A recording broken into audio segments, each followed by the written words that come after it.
Second. All in favor? Aye. All right. On to new business. We have Cool PZ 201249, conditional use permit application submitted by Christopher and Angela White for a group home in a single-family residential R1 zoning district located at 1230 West Harding Avenue, Coolidge, Arizona. Parcel number 204-38287, resolution 21-01. Director Lopez. Mr. Chair, Commissioners, and people here in the public, thank you for bearing with us on the executive session. I want to explain to you a little bit of information that we got later in today, and then I'll go into what occurs on this particular item. Okay, what we found out, a lot of times people apply for these, and we may not know all the details. Can you hear me? Can you hear me okay? And may not know all the details until we got some more information later today. So what we found out is, Mr. White is working on a group home, what we call, well, it's actually not a group home under our definition, but he's going to have a house where he takes care of people that are, a small number of people, from 4 to 5 clients total, that are adults over 18, and they go through insurance and they get detox. But they have 2 people that are there all the time with them, and they're watching them. They have a therapist every 2 days. There's somebody there all the time. They don't go anywhere without anybody on a 24-hour basis. And like I said, there's 2 staff all the time. The parking's not an issue. They have at the maximum 3 cars that we saw. They're also going to, be there. They're not there all the time. They're there going out and doing like gardening and other things like that. There's nobody in there that is a sexual offender or any sort of violent offender. They're not allowed. And you still can't hear the back? Sorry. Is that better?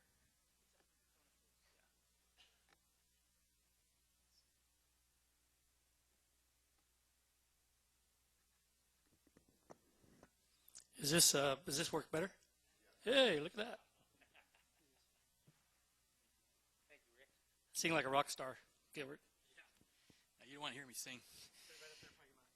So anyway, what we did is we, gentleman applied, Mr. White applied for this group home conditional use permit. And in talking to him earlier today, we got more information from him that he'll go through the state and get licensed to have some people there that are detox, and they basically have substance abuse, but they have people there with them all the time, that 24 hours a day.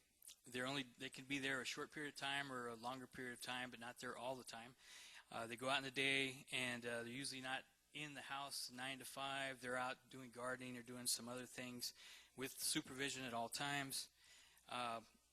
The key is that they have staff all the time. They have people there, but the key is, according to our definition of a group home, you have to have 6 or more people, actually more than 5, and they'll have 4 or less, 4 or 5. So that's the maximum. The state won't let them have any more than that. So technically, after we found that out, he doesn't meet the definition to have to go through a variance or a conditional use permit for a group home. So we didn't know that information until we talked to him earlier this afternoon, and we sat down with him, and we're going through that, and that's why we did the executive session with our attorney. So we got him in here to go through a group home, but he doesn't need to do that because he doesn't have enough people to qualify to go through the group home process. He's got a maximum of 5. So, City Manager Rick Miller. Just to make sure everybody fully understands, Gilbert's doing a great job explaining this, but again, through a conversation we had with the applicant later this afternoon, we wanted to know a little bit more about this group home and how it might affect the property, the residential properties in the area, and that's why you're all here, right? You're concerned about your properties. You're concerned about, any activity that might be an impediment or a problem for your neighborhood and the property values in your neighborhood, right? Yeah, well, let me finish. We're going to talk about this even more. The in our codes, we have a zoning ordinance. Okay, and a zoning ordinance is what's there to protect residential property values. We don't want somebody to open up a use next to a residential home that might be detrimental to that home. But what we're talking about tonight is we're talking about an applicant who is a resident also of the community who wants to provide a service to 5 or fewer individuals that have behavioral, emotional, substance abuse issues. They'll have a couple of people they're living and supervising. And so, is that going to be detrimental to the neighborhood? By our code, now listen, by our code, this applicant, and I'll read the definition that's been adopted by the City Council in the zoning code. This applicant is subject to this code just like anyone else in the room that would want to do anything with their property. A group home is a single residential structure having common kitchen facilities occupied by more than 5 persons having physical, mental, emotional, or social problems and living together for the purpose of training, observation, and or common support on a 24-hour per day basis. That's what a group home is. Hang on, just let me finish answering this. And the applicant in their information today, they are regulated by a state agency. The state agency won't go in and evaluate the home until the city decides whether or not this is a permitted activity in the neighborhood or not.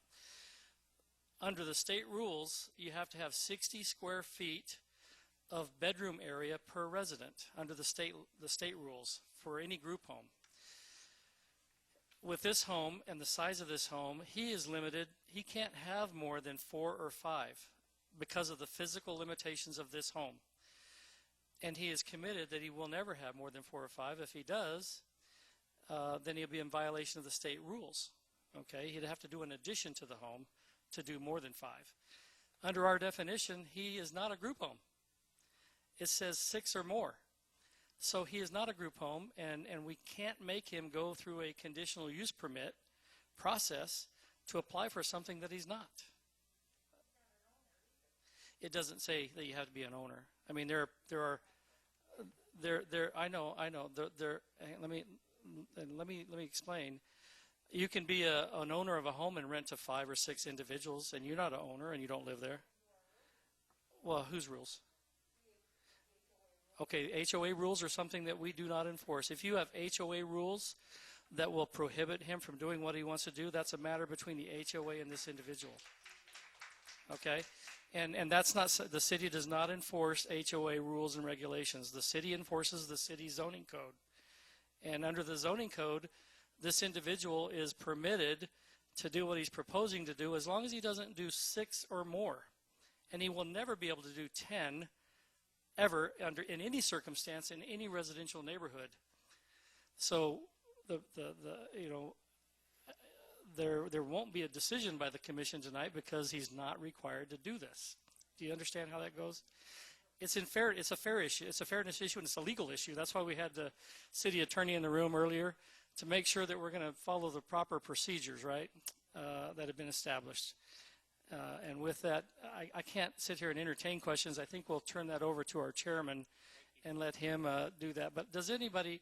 I mean, we'll entertain some questions, but I want you to know that there's a reason why we won't make him do what he's doing, what he's requesting, because it's not required under our code. That doesn't mean the city council can't go back and reconsider the code.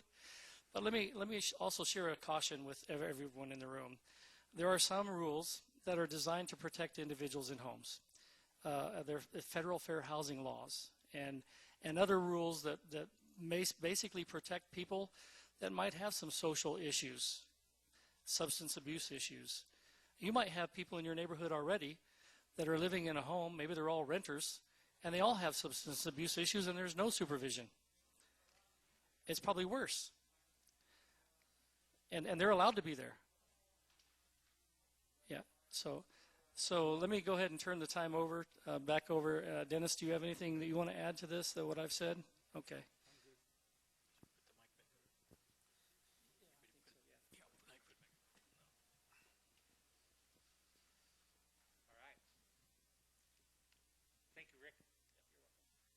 you, Gilbert. All right, so at this time, we will not entertain a motion to approve or disapprove. Right. Okay?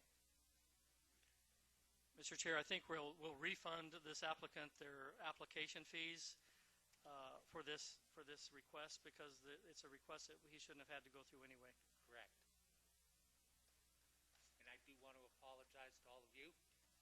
Can I ask a question, sir? In 1 second, sir. All right.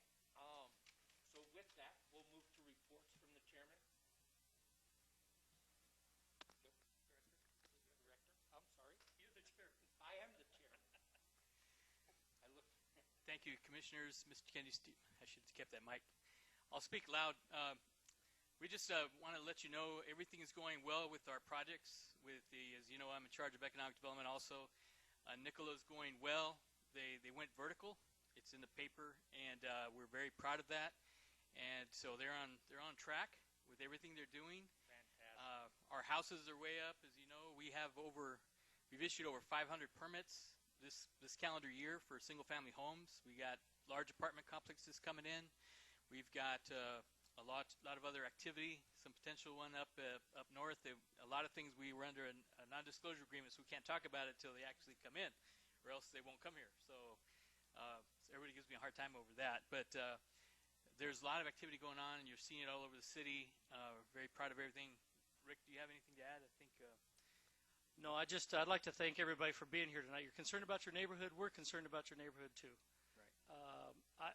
After hearing what I heard this afternoon, if I were a homeowner and I had this next to me, I wouldn't be as concerned about what this individual is planning to do in this home. I would welcome it next to my house, but yeah, and that's okay. And I think it'll be under the call to the public. But I just want you to, and just want you to know that they're under state rules and regulations, and this thing is going to have very minimal. You shouldn't know anything different in this home than your home, sir, or your home, or anybody else's home in here. There should be no difference. Okay, so that's all I have. Thanks, Rick. Thank you guys for all your hard work. You guys, you make it look easy. It's not easy. You make it look easy. Very impressed with what Nicola's doing out there and what's going on out there. All right. Thank you. At this time, we'll open it to the public. We'll make a call to the public one at a time. If you have put your name on Carol's list, It's here. you have it? I'll call them up. And some of them may not want to speak now after they've heard what I said. Maybe they do. And have him go to the podium, Chairman. Yes. Thanks. All right. One by one, I'll call you guys up. Please come to the podium. State your name. Please let me know where you live. And you got about 3 minutes to let me have it. 6 for us, this one again. Samuel Murphy.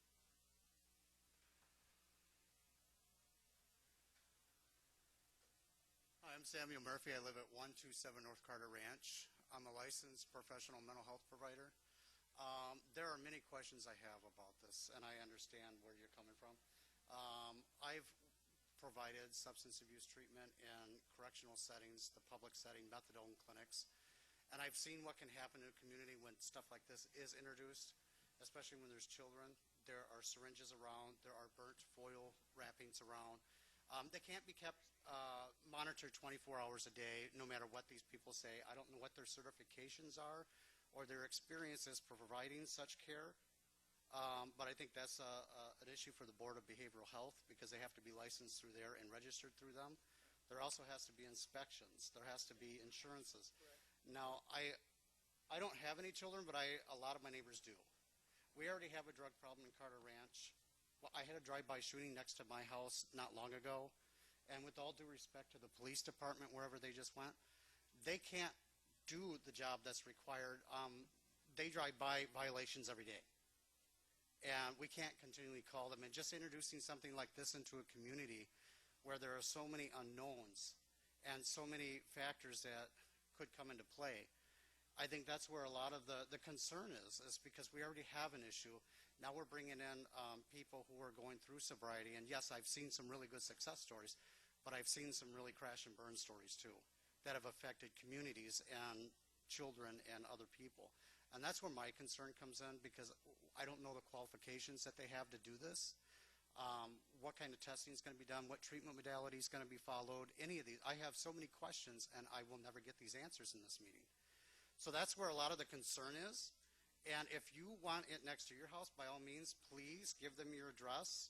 Let them move in next to you. Okay? I don't want it in my neighborhood. I spent good money for my house coming to a smaller community. I moved from Wisconsin down here, from a larger city. I love it here. The last thing I want in my community is a drug rehab place. We've already got drive-by shootings. We've already got drug dealings. We already got things that are breaking the law that aren't being attended to. And I think this is just one more thing that is going to not only affect property values, but affect the community at whole. I mean, we're a growing community. And the last thing I think Coolidge needs is some, community bad talking. Well, because they only have 4 people, they can do this no matter what the community says. So that's just my 2 cents worth. I'm within a year of getting my clinical doctorate degree as well. I mean, I'm no dummy to this.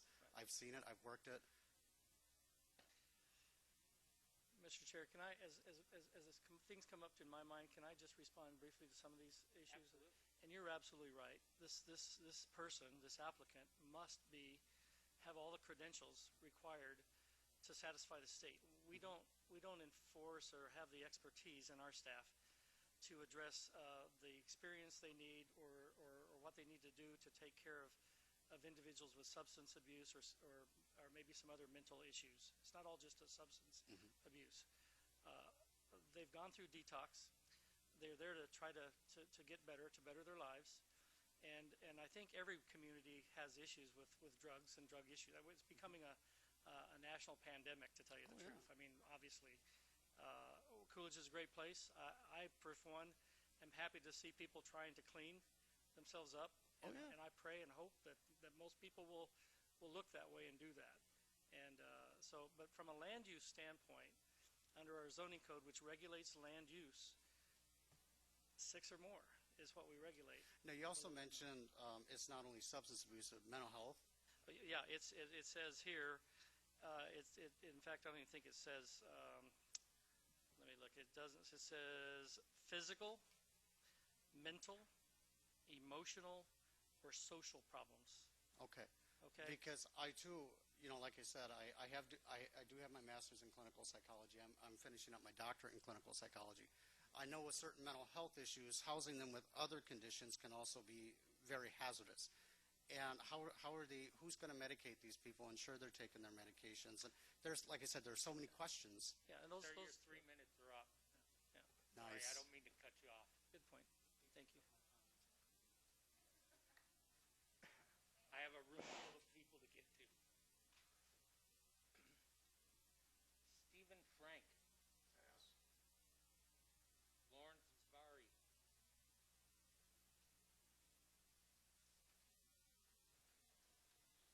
My name is Lawrence Berry. I live at 1209 West Pinkley in Coolidge. You can take your mask off and speak into the microphone a little closer. There you go. Okay. When we first moved here, we became foster parents, and we handled teenage boys with drug and alcohol problems. We had to go through a series of tests by the state, and our home has to go through several safety features. There has to be fire extinguishers. There has to be a posted map of emergency routes in case something comes up. And there has to be someone supervising each and every individual. Okay? And Who's they were... responsible for that, sir? Pardon me? Who's responsible The state. for that? The state is. That's not why we're here today. No, I understand that. I would like to, I'm addressing the whole congregation here, along with you folks, and I feel that when you address 5 or more, does that include the people who live in the home No. and they're having 3 guests? No, it's six. It's 6 or more. It's not 5 or more. It's No. 6 or more persons having these difficulties. Needs. It does not include the So people. that are it would be 6 plus the people that own the house or the have the house. the 6 plus the people that are supervising these individuals. Yes, 6 or more. I'm sorry. It says more than 5. So, So 6 or more. 6 or more More than with 5. people with the problem. Is that correct? Correct. And what's the square footage that they need per bedroom? Well, I've been told, and I'm not an expert on the state law, but by this applicant today in our conversation, they need to have 60 square foot That's floor 10 by area 6. of bedroom area Yeah. where they're sleeping, where they're laying their head down. Okay, a bedroom, technically and legally, has to have a closet, according to the state rules. Okay, if they're obligated, they have to follow the state rules regardless. That's right. We're not here to. And to the state argue rule that. says each bedroom has to have a closet. That's what makes it a bedroom, not a cot in an open area. That's not a bedroom. And I don't know if these people know this. But you didn't know that. Well, because we're not regulator, we don't regulate group homes here. Right. We don't impose those restrictions, and they're Okay. going to find out from the state as they go through the process and their licensing. And They're gonna know all these and find out whether they can or can't do it in their home. I suspect they've already had some conversations, but they're going to be limited by what the state requirements are. right. Okay. And how big is the house now? What's that? How many bedrooms are in the house now? 4 bedrooms. Okay. And that's a bedroom for the 2 people who are supervising, and that leaves 3 bedrooms. Well, the people that are supervising aren't being sleeping there. They're going to be there as supervisors, and so they're there on 8-hour shifts. So they're not going to sleep there. Just the people are going to sleep there. Well, they're sleeping in bedrooms. The people that are supervising are going to be awake, supervising. Sir, your 3 minutes are up as well. Okay, I got my part in. Ken Boland. Barb Mayer. Darlene Barton. William McDonald. Yep. I'm going to help cut through a lot of this mustard. My name is William McDonald. This is my wife, Lori McDonald. We are at 1220 West Wilson Avenue. I work for the Arizona Department of, thank you. I work for the Arizona Department of Corrections. I work with drug addicts every day. I work with the worst of the worst between death row, the gangbangers, the sex offenders, the hardcore drug users, the self-harmers, the suicide people that we get in trouble when they suicide, all of that. My college degrees include forensic anthropology, criminal justice, and criminogenics.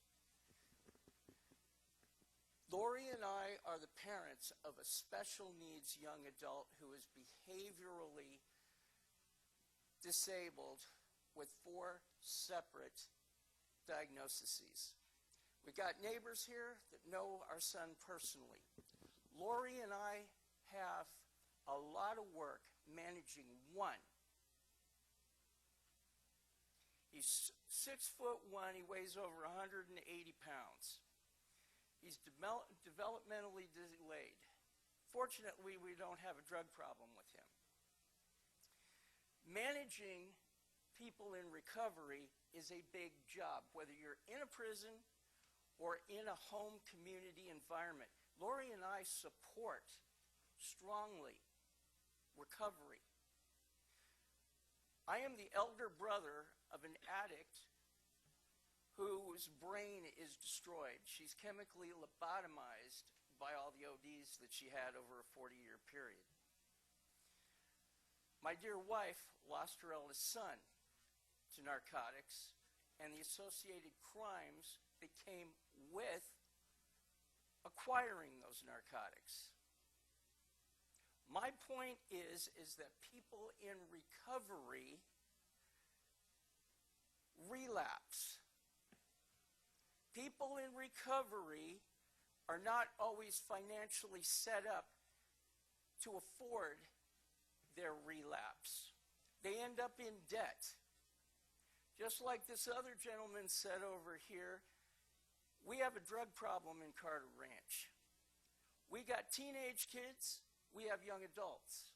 We have older adults, and we have OGs peddling dope in our community. They're going to target these people who are trying to recover. Addiction is a disease. It's a disease of the brain. You have to manage it like diabetes, and it will kill you if you don't manage it. William, your 3 minutes are up. Thank you, sir. The only thing I can say tonight is the CC&Rs prohibit lots within the community to be employed for business or commercial uses. Group homes make about $7,000 per person. I call that a business. I don't want to live next to it. Yes, they need a place to go, but not a single-family dwelling neighborhood that's zoned for single family. They need to go to a commercial location. Would you want to live by them?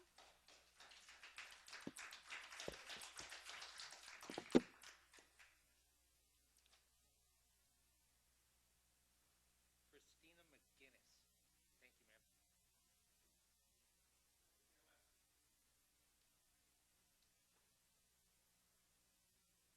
you, ma'am. George Gray? Oh, I'm sorry. Pardon me.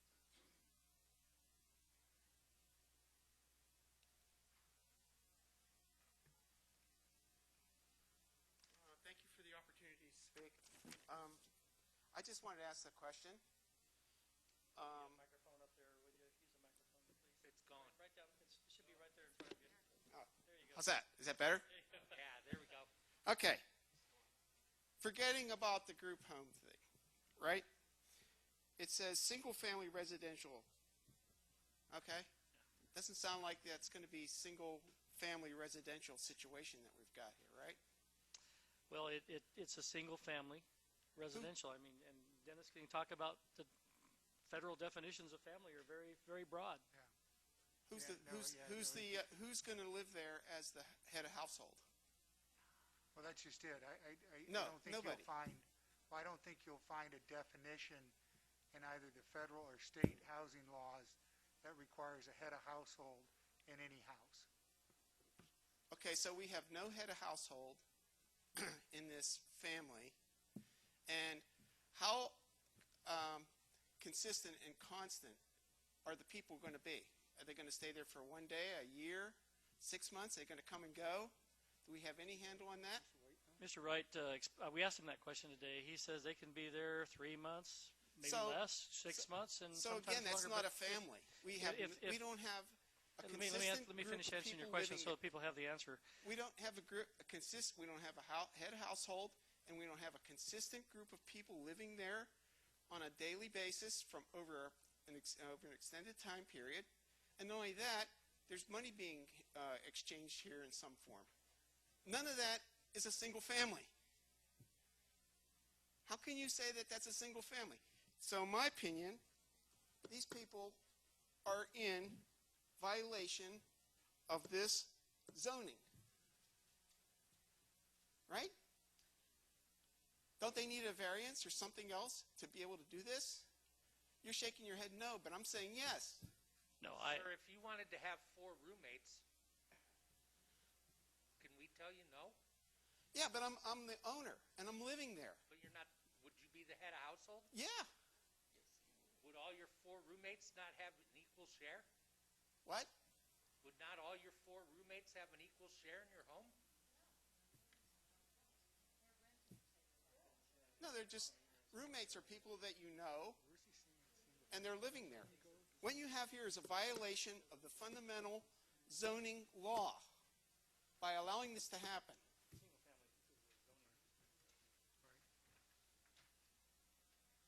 That's all I have to say.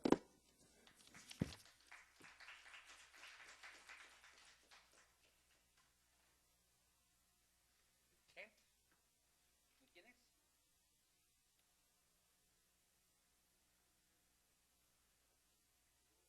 Kent McGinnis? Jim Stewart?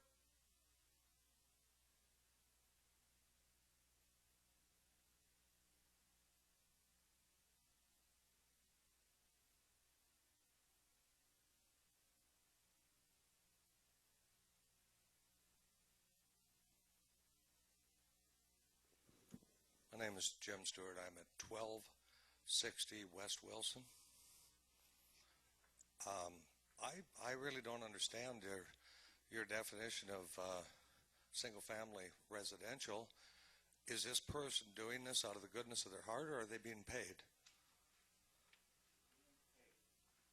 If they're being paid, it's a commercial endeavor. It's pretty much the definition of commercial. If you're a for-profit that's doing this, then it's a commercial enterprise. Most group homes are not doing it for Pardon free. me? Most group homes don't do it for free. I don't think that they're going to do it for free. If I own a home and I want to rent to renters, I'm making money off the renters. I mean, I make a profit off of the rental. Is that a make? I'm kind of curious as to why you're so in favor of this. You're pushing this side. No, let me explain to everybody again. Let me explain to everybody once more. I'm in favor of applying the zoning code the way it's written to you, to this applicant, and to anybody else. We need to apply the code as written. And our job is not to make somebody do something that the code doesn't allow. Well, first of all, I don't believe that, as the previous gentleman stated, that when you've got people coming and going, that it's a single-family residence anymore. I don't understand how you can define that as a single family. Now, you can read something I don't care to hear. I'd like to continue with my 3 minutes. If this person is being paid to do this, they're making a living doing this, and it's commercial. And it's a pretty simple definition. That's running a business out of your home. Now, we bought a residential property. Which is allowed to do that. You're allowed to run a business out your home. Oh, and bring people in so I can open a coffee shop? That's okay? Many people do. I'm only going to serve Many people work six from cups home of coffee a day, so it's okay? Many people work from home right now. Working from home on a computer is not intrusive to the neighborhood. People coming and going all day long, different people all the time, Sir, with the kids that are out there. our job right here today is to apply zoning code to situations that involve the zoning of certain properties so we can maintain property value, like Rick had mentioned to you. And we're here debating whether or not we should have this, and we already told you we're not going to rule on it, so it's really a moot point. I don't know how you can avoid ruling on it, sir. It's a commercial enterprise, and it says R1. It's zoned R1.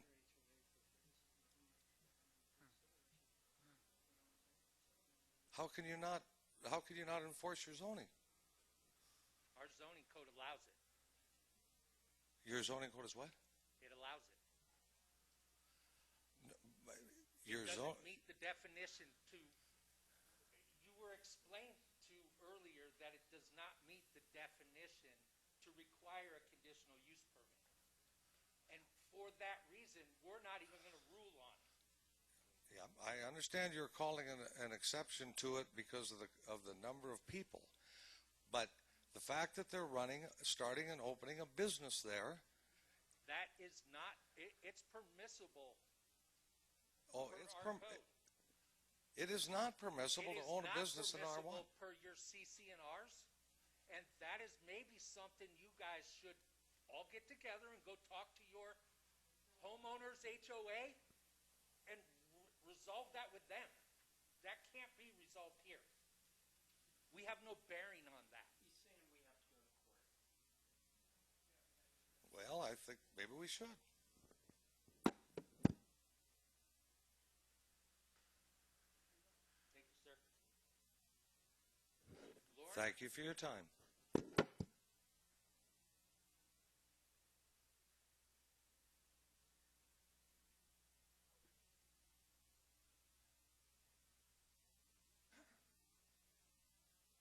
I want to say thank you right now to the Zoning Commission for accommodating this meeting. This is great. We appreciate your time and we appreciate your input.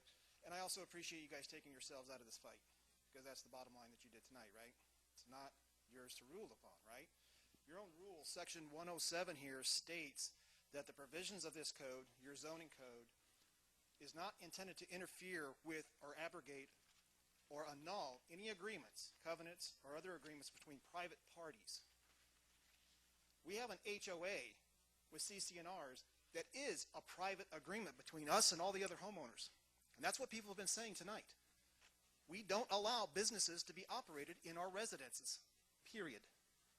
So we have a fight. As a homeowner, we have a stake in this. And it goes beyond who has behavioral problems or issues or personal experiences. Most of us do. Most of us have family members that have suffered or are suffering. It is what it is. But we don't need this in our neighborhood. We don't want it. And we have agreed to that. Correct? As homeowners, this is our private agreement, which your zoning rules stipulate we have a right to. First and foremost, the homeowners, this is the biggest homeowners association meeting we've had in years. Thank you guys for showing up. I'm glad you guys care about this. We all care about this. We have people in here we've met that we've never met before. Why? Because they have a stake in this, and they're scared. They're nervous. There's others who couldn't be here. We need to communicate. We need to get together. We need to make sure that our voices are heard, and we need to explain to the people that are trying to do this, your business is not allowed. I don't care if you're running a group home or something that doesn't qualify as a group home. I don't care if you're running a construction company or a daycare. There's laws about that. Zoning might be a factor, but guess what? We have an agreement. We don't do that in our neighborhood. It's not what we want. We all agreed to that. And yes, we can go to the HOA and we can say to the HOA, oh, we want to run businesses. We want to be a commercial entity. We want to do all kinds of things. We could do that. We haven't. We're not. One renter is trying to do that to our community. To our community. They can go somewhere else. Yours, I don't care. We don't want them in ours. Sorry. Thank you, Lauren. Jasmine? Jasmine Reese?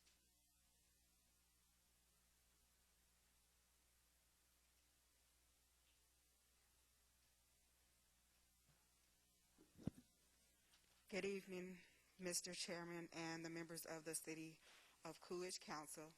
I feel it to be an honor and a privilege to come out and help support and speak on behalf of the owners of Rise Above. Can Remove you your take mask. off? So we No. can hear you better? No. All right, okay. Just a little harder to hear. Well, I can speak louder, no problem. There we go.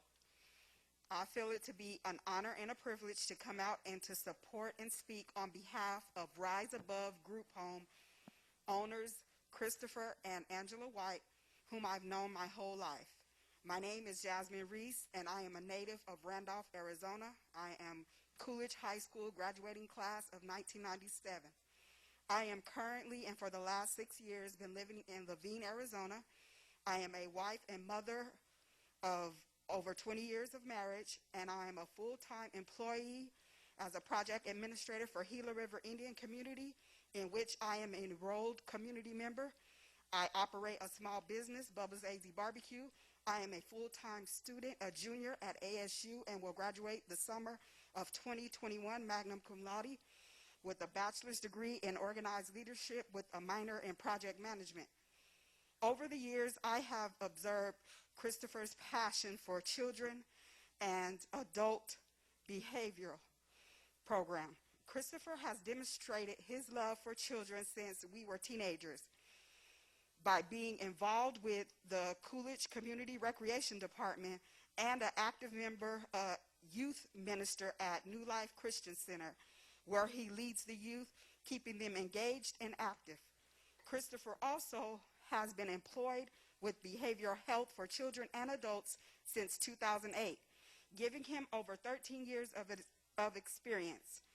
As we all know, most homes fail to have two parents, which leaves our youth with a dad or a mom. And from those homes, when you have no dad and you have no mom, you have children that grow up and who tend to be strung out on drugs. I've heard that all night. I hear all the problems and I hear all the issues, but what I don't hear is your willingness and your participation to help rehab these people. Excuse me, sir, I have the floor. You will listen. I would like to say that the biggest issue we have in this world today is love. We don't want to walk hand in hand with our brother and our sisters.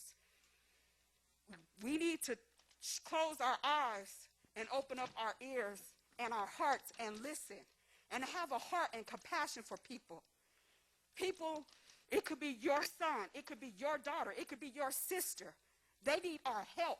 And you know what that help comes from? The love we give. Love kills a multitude of sin. Like I said, I have the floor. You will be quiet and you will listen, because that's what I did when you got up and spoke.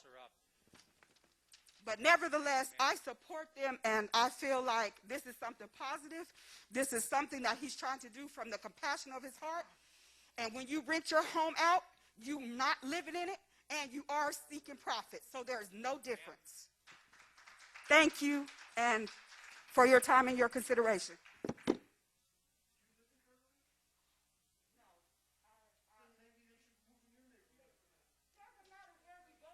Folks. Let's just address the Hey, mission. excuse me. Hey, excuse me, sir. We'll be orderly or I'll ask you to leave. We'll just stop the public hearing right now. Who's next? Angela? Roland Green? Christy Jones? Ernesto Leon? Vicky? Oh.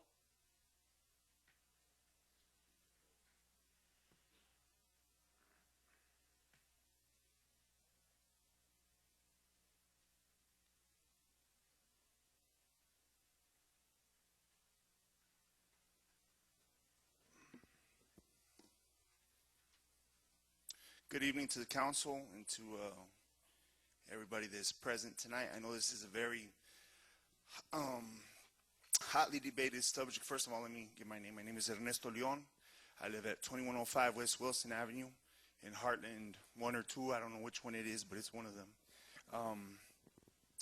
I'm a correctional officer. I work with CCA, Saguaro Correctional Center, and I'm also a minister at New Hope Community Church of God in Christ. I've known Chris and Angela for about 8 years now. They're cousins to my wife. Ever since I've known Chris, he has been a youth minister, and he's also been working with children with what I call disabilities. You know, I don't know exactly the cases of his children. I see him all the time, out and about with them. He, you know, works in a group home-like setting now. And I just think that, you know, I want to speak up in support of him. I think him and Angela are going to do a great job with this group home. well, it's not a group home, but whatever services they are providing, I know they're going to go above and beyond. There's an assumption in this room that they don't have the credentials and that they haven't gone through the due process. And knowing Chris and Angela, I think they have dotted every I and crossed every T when it comes to this situation. Of course, it's for profit. There's no way. The question was asked, how is he going to monitor them 24/7? There's no way for Chris or Angela to work full-time jobs and still offer assistance to these people that need it. So, of course, it's going to be for profit. But like somebody else said, when you rent out your home, that's also for profit. And so I just want to say that, I think they're wonderful people. And, this is still America. You're still allowed to do small business. You're still allowed to, as long as you're not hurting anybody else, you're still allowed to offer hope to people. And that's what they're doing. They're offering hope. And I hope that, I hope that most of us in this room, especially those people that are going to be in the community with them, I hope that we can appeal to your compassion. We can appeal to whatever is good inside of you, and that you will realize that this is going to help and not hurt. Thank you. Thank you. Vicky?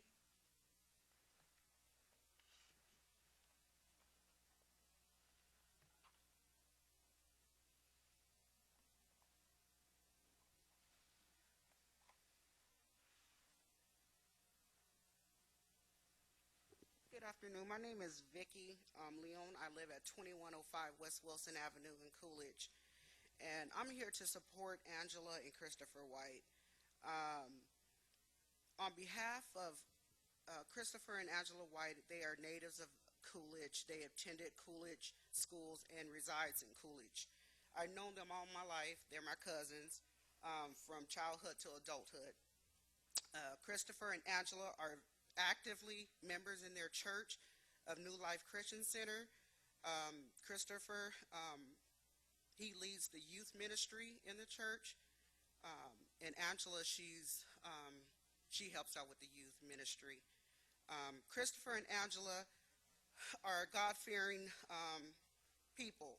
I speak on behalf of myself and others that look up to Christopher and Angela. They show great leadership in the community and can successfully operate a business. Christopher and Angela has worked with children and adults with disabilities, any type of services, for years now. They are very active in helping people, being an encourager, a counselor, or a listening ear. With Christopher and Angela developing Rise and Above group home for adults will give the residents hope, and the community compassion to the adults that would be a resident of Rise Above group service. It would give the residents hope, structure, and a new beginning of life. Thank you for your time.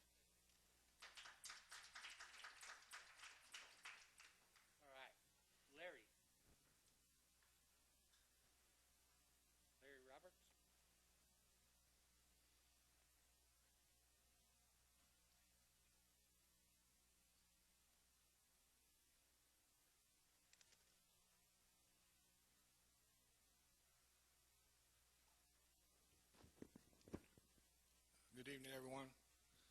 My name is Larry Roberts. I'm a lifelong Coolidge resident and a business owner here in Coolidge.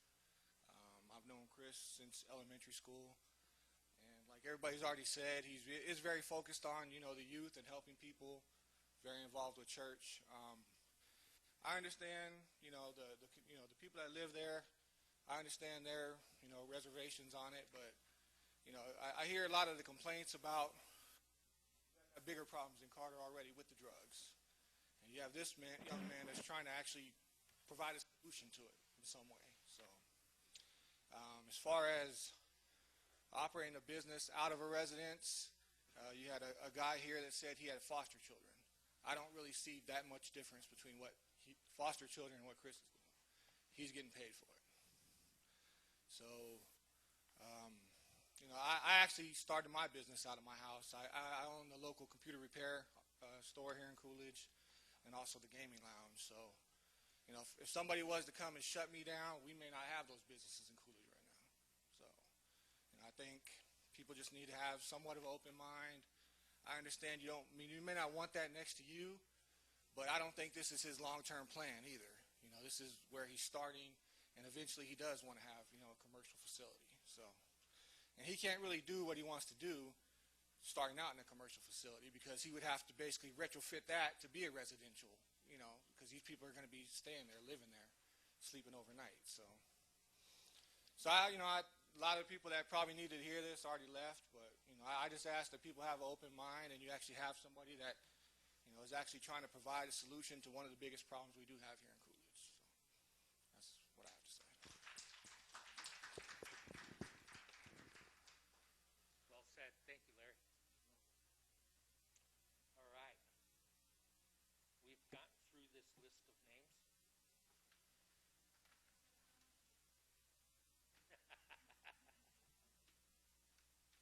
Oh, there is one more. Sue. You'll pass?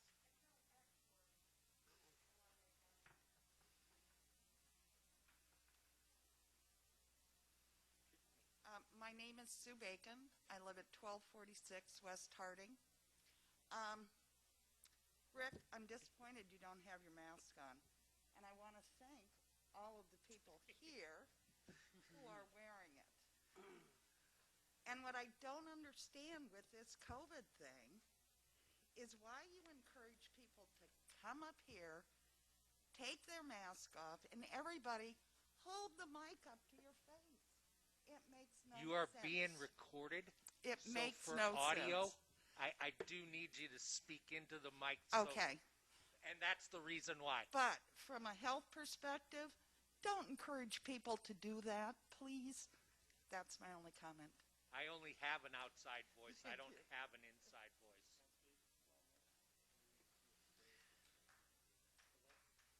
Thank you, ma'am. All right. At this time, we'll close the call to the public.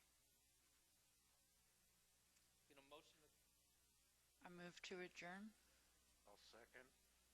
All in favor? Aye.